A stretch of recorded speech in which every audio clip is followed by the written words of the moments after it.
Man, my notes are so messed up. All right, today I'll be walking you through 4 weeks of living expenses in San Miguel de Allende for two. I'll start with our forecasted budget, which has not changed since the last video. Then I'll get into specific categorical spend. Then I'll end with what I'm sure you want to know, the total. Forecasted budget for two people per month is $2,500. The accommodation portion of that is $1,250. Food and beverage is $1,000. Transportation is $250. No, it's not. Transportation is $200. Miscellaneous is $50, and activities as it stands today is $0. So our first expense in category, accommodation, which is not surprisingly the biggest chunk of our spend, or maybe that can be surprising. Maybe people go ham on food, and I'd love to be you. Our accommodation for 28 nights or 4 weeks in San Miguel de Allende was $1,333.54. Extrapolated for a full 30-day month, that would be $1,428.79. So compared to Puebla and Querétaro, this was much more expensive. This was actually of the, 5 or 6, I think 6 Airbnbs we'll have stayed at over 5.5 months in Mexico. It is our third most expensive one behind our first Mexico City Airbnb, and I think just barely cheaper than the one I'm sitting in, this cool loft with the towel hanging. So this was a little over budget. I guess it's almost $200 over budget for the month. But again, the San Miguel one, and I'll link the Airbnb link here, was probably the coolest and definitely the biggest Airbnb of our trip. For my favorite category, food and beverage, or food and alcohol, however you want to, well, no, sorry, just food, we'll get to alcohol. Actually, it does include alcohol. I'm losing my mind today. So for food and beverage, we spent about $785 for 28 nights. Extrapolated for 30 days, I didn't do the math, so I will drop the text link down there. 830, 850. How good's my math? Probably not good. And as you see that human being popping in and out, Yunji's doing her makeup for the day. Breaking down food and beverage smaller, we'll get into groceries. So we only spent about $90 on groceries in San Miguel. So that was actually in between Puebla and Querétaro. Insanely low. That comes out to something like $20 per week or $10 per day. Mostly I'm eating the same thing for breakfast. I'm doing like 2 eggs and a flour tortilla. Yunji's doing either granola and yogurt or oatmeal, or maybe sometimes she'll do the egg and tortilla. I think today she's having a piece of toast. For lunch, we do sandwiches. Those are super cheap. I'm going vegetarian this week and enjoying that so far. And then dinners are one of a few things. Eventually I'll upload some of the stuff I'm cooking. It'll probably be a train wreck trying to do cooking because of the lighting and stuff, but you'll see that. So that concludes the groceries. Now let's talk about eating out. So of the breakdown of food and beverage, eating out and restaurant spend is definitely my favorite thing to talk about. So eating out, we spent $613.48 for 4 weeks for two. And that came in between both Querétaro and Puebla. Puebla was higher, Querétaro was lower. If you wanna go back and see either of those videos, I'll link them up top here. Querétaro, we didn't eat out as much, whereas Puebla, we ate out a lot. We ate out really nice restaurants and we drank a lot of cocktails, so that's kind of the discrepancy. And then to further break down eating out spend, I finally started breaking out, like we do this whole coffee and pastry thing on Friday, which I love. And it didn't seem right always to count that as brunch. So for coffee and pastries, I have $9.25 for two over that period. Quick aside, the coffee in San Miguel is really good. We liked places like Lavanda, Kibo, and Panio. So really good coffee and actually really, really good pastries. Again, Panio con Panio we ate at 4 or 5 times. They've got Cunamons, they've got raisin rolls, really good croissants. One of the best things, a guava stuffed cruffin. Like, are you kidding? Now, getting into brunch, another thing that's near and dear to me. We spent $145.89 on 10 brunches, which is awesome. Glad we're getting that brunch count up.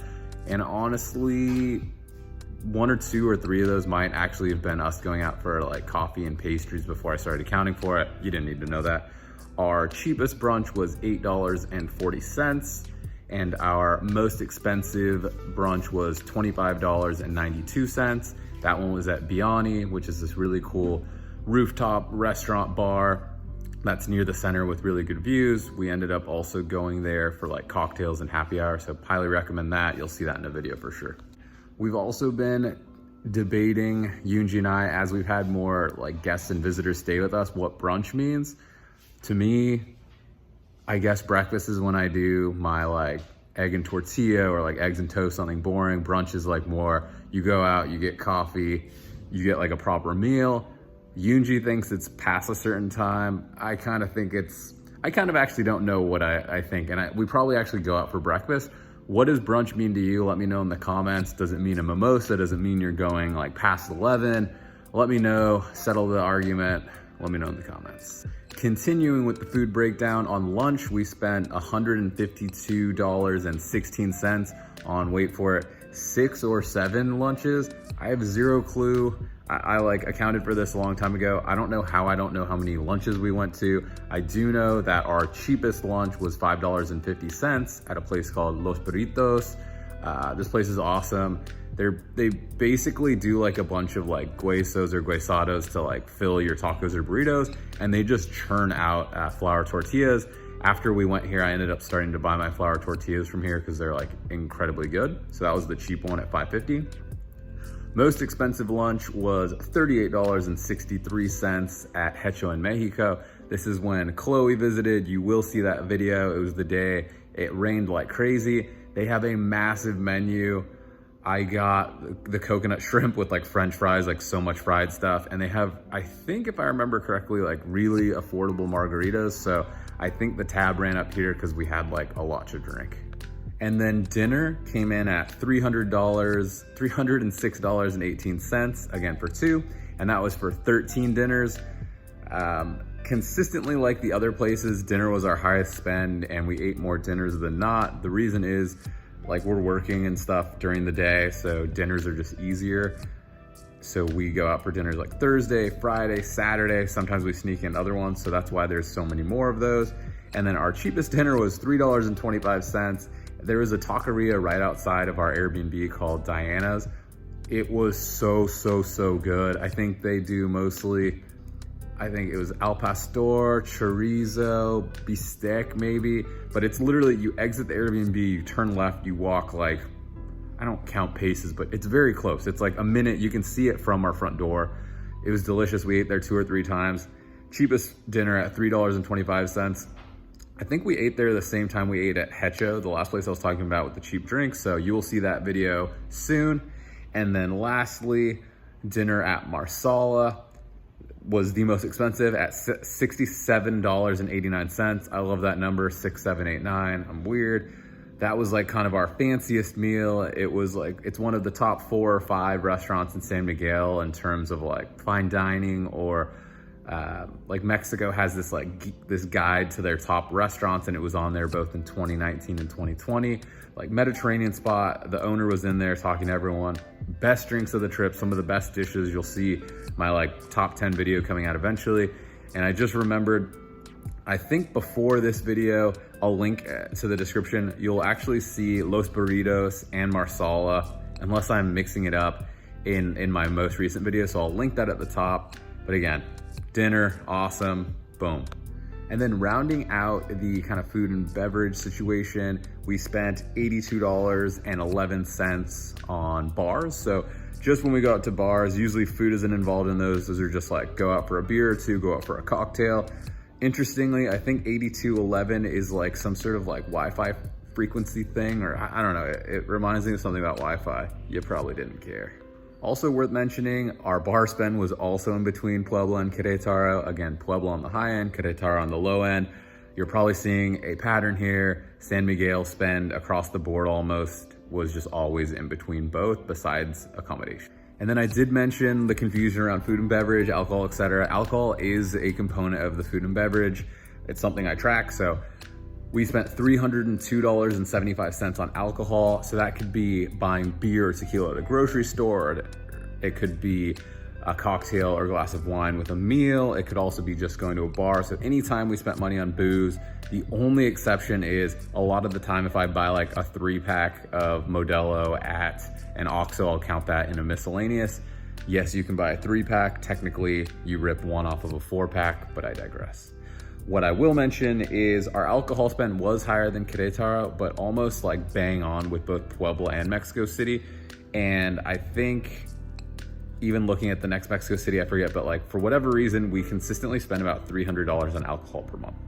And then decent segue talking about OXXO, our miscellaneous spend was $29.41. Again, this was heavily things like buying a Garrafone or 20-liter water, beer runs at the OXXO or the corner store, maybe, buying fruit in a market. It's just random things that, $1, $2, $3 that aren't big enough to go into food and beverage.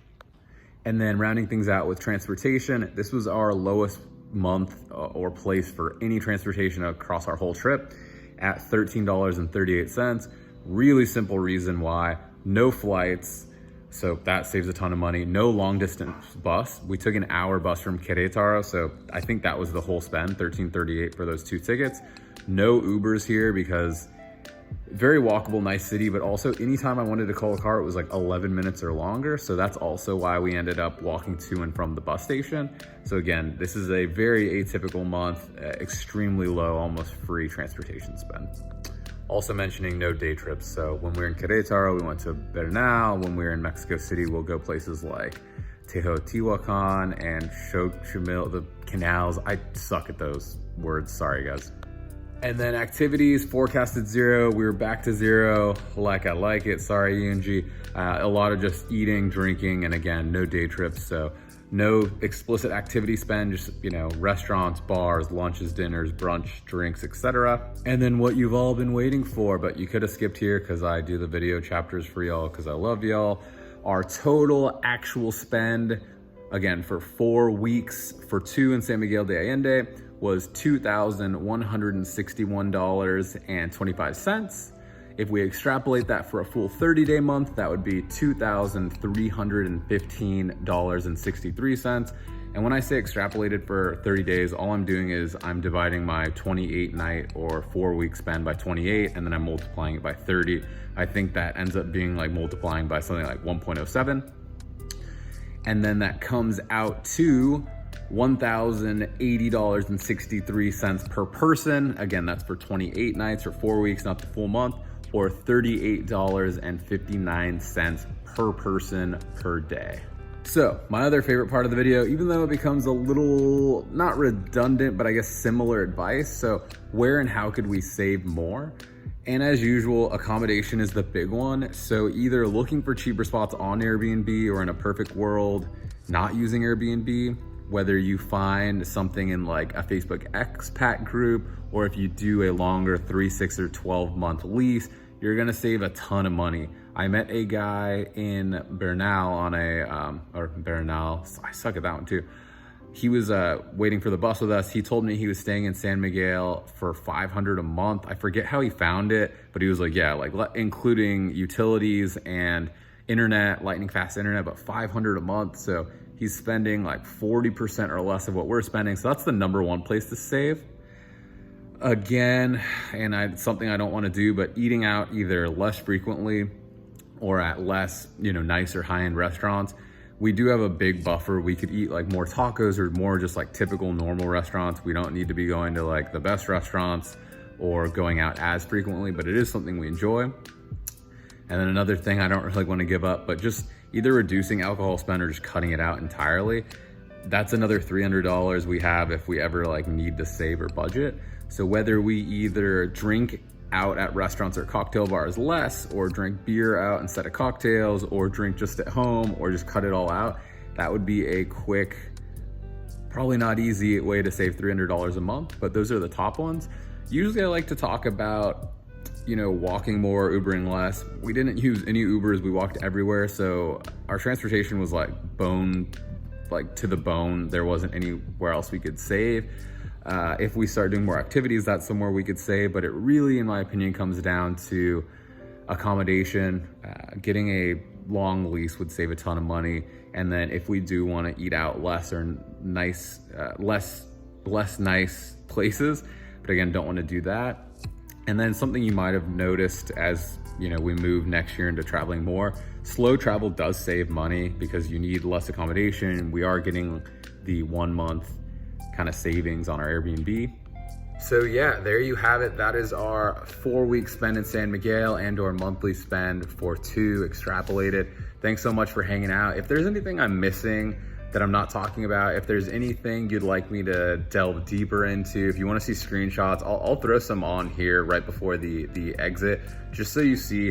I track every meal we eat, and in addition to that, I track how much of that meal spend went to alcohol. Then I categorize, is it a restaurant, a bar, or was it groceries? And then if it's a restaurant, I categorize, is it coffee and snack, brunch, lunch, or dinner? So like, I'm insane. In the beginning, it was a little difficult, but now it's like muscle memory. Probably after each meal, at worst after a day or 2, and then I'll fill it out. But I do have like insane logs of all this stuff. I have been averaging everything out throughout the trip. So at the end of this, I will happily share kind of our full spend for 5.5 months in Mexico across 6 cities, 6 Airbnbs, all the travel included. And I'll include that on my blog to talk about when we forecast a sabbatical. This would be a great barometer for a 6-month sabbatical. This is for 2. So always, you could cut everything in half besides accommodation because you don't get 50% off for that. But cutting things in half, like activities or transportation and food and beverage, if you're traveling solo, you could use that. Also, let me know in the comments. I'm sure people are always telling me I'm way overspending on Airbnbs. If you have a better way to do it, would love to hear that. Thanks so much for hanging out, and we'll see you in a few days with a new video. Have a great rest of your day.